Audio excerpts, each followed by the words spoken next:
So, what does being vegan mean to me, or what is my definition of being vegan? That's what this video is about. But before I start, my daughter reminded me that if I was going to make these kind of videos and help people, then I needed to ask if you enjoyed the video to give a thumbs up. If you didn't, give a thumbs down. And I would also really appreciate any comments you might have, because feedback is really valuable to me. Do you think I should be doing this in a different way? Would you like more images? Those kind of things. That will help me. Anyway, I think it's a good thing to do is to define exactly what being vegan is. There's a lot of flexibility on this, so a lot of people have a different view on what it is. I think there's a misconception amongst a lot of people that to be vegan, or that by being vegan you're somehow not allowed to hurt any other creature, and this extends then to I mean, if you think about it, our bodies are covered in bacteria. Every time we have a shower we kill bacteria. If your house is infected with cockroaches or something, then I think most people would consider it reasonable to do something about it. So I think my own definition of being vegan is to do as little harm as I can to other animals, especially animals that are sentient, animals like us, mammals, animals that feel, birds that we know feel pain, that we know understand what's happening to them. We completely ignore, for instance, the fact that pigs are intelligent. Often it's been said that pigs are more intelligent than dogs, and yet we love dogs and eat pigs. But my definition of vegan, or being vegan, is to cause as little harm as possible, and that means to avoid all meat products, so not to eat any meat whatsoever, to avoid all fish. Fish are also sentient beings. They feel pain, they suffer when they're taken out of water and they suffocate. Not to mention, with the fishing, all the other animals that are killed as by kill. So I think the numbers are horrific. For every fish that we eat, other creatures are killed as a process of the intensive fishing that we carried out. So definitely fish is something that I would consider as causing harm, but also dairy. So when we eat dairy, and dairy includes cheese, yogurts, everything that's made with milk and products from animals. So dairy causes a lot of suffering. I'm going to make another video about dairy, but dairy is really very, very concerning because it's in everything. You know, one of the things that you do when you switch and go to vegan, you realize that everything has got cheese on it, or apparently everything has got cheese on it or has got milk in it. It's really incredible. But these animals, they are raised purely to produce milk. So a mother cow will give birth to her calf, and very, very short time afterwards, that calf is taken away from the mother. If it's a female calf, then she will go on to produce milk. If it's a male calf, probably will be killed. But the calf is taken away from the mother. The mother wants to be with her baby, just like we want to be with our babies.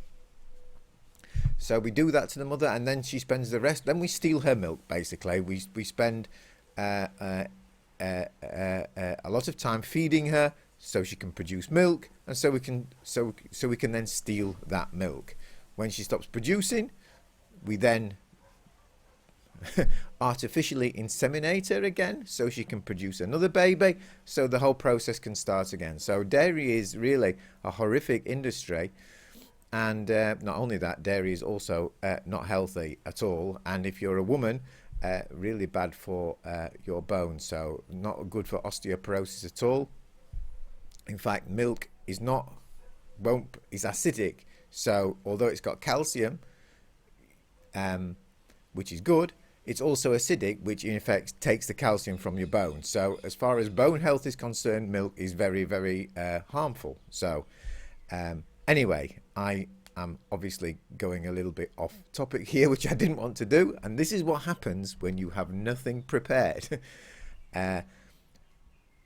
But for me, my definition of vegan is to try and do as little harm as possible, which means when I'm at home, I avoid all animal products, meat, dairy, fish, everything. When I'm traveling, I also try, as far as I can, to eat a complete vegan diet, so a completely plant-based diet, as I would at home. Sometimes, depending on where we're traveling, it might be really, really difficult to get something to eat that doesn't contain milk or dairy or something like that. And in those circumstances, I am personally prepared to make an exception rather than go hungry. At the same time, I would also perhaps mention it to the cafe or the restaurant or wherever I am that they should really have something vegan on the menu. So I do my best there. As far as clothes are concerned, I try to buy clothes that don't involve animal suffering. I try to buy synthetic fibers, so manufactured fibers. Also the same with shoes. Any products I already have from my previous life, so I still have inside. I still have a sofa that's made. I think it's leather. There's certainly animal products in there, but I bought it before I went vegan, so it makes no sense to me to throw it away to buy something that's synthetic. That makes no sense. So for the products I already have, I intend to keep them, make the best use I can out of them, and then when they're finished, then obviously my next replacement will not be using animal products. So yeah, but I think at this point, most, if you're coming now and are thinking of making the change, it's really, really more important to start down the path rather than have this idea of being the perfect perfect vegan, the perfect plant-based eater that causes no harm. This is virtually impossible. A lot of the meat eaters hold this up also as an argument that in producing plants, in producing crops, in producing all the things that we eat as vegans, animals, insects will also be killed. Of course, that's a completely nonsensical argument, because although that happens, many more times the amount of crops have to be produced to feed the animals, which the meat eaters then eat. So although they are in a sense correct that animals and insects are killed as part of the production process of crops, we're actually doing what I said at the beginning. We're causing as little harm as possible, so we're reducing our footprint. We're killing through our practices less. Of course, the ideal way is to eat organic and grow your own, but for a lot of people that's impractical.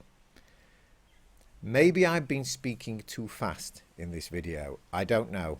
I wanted to keep my pace slower, so please, if you think I've been speaking too fast, please give me a comment below. I think I'm going to finish that now. That was my definition of being vegan. Hope it helps you along a little bit. If you like the video, please give me a thumbs up, and feel free to subscribe if you want as well. It's very interesting for me to see how you're finding this, whether you think it's helpful or not, and whether you would like me to carry on. And also it would be really good if you have an idea or there's something you'd like me to speak about, then please go ahead, add it to the comments below, and I'll do a special video just for you, because at the moment it's a new channel, so it's more or less you and me. Okay, thank you very much. Bye bye.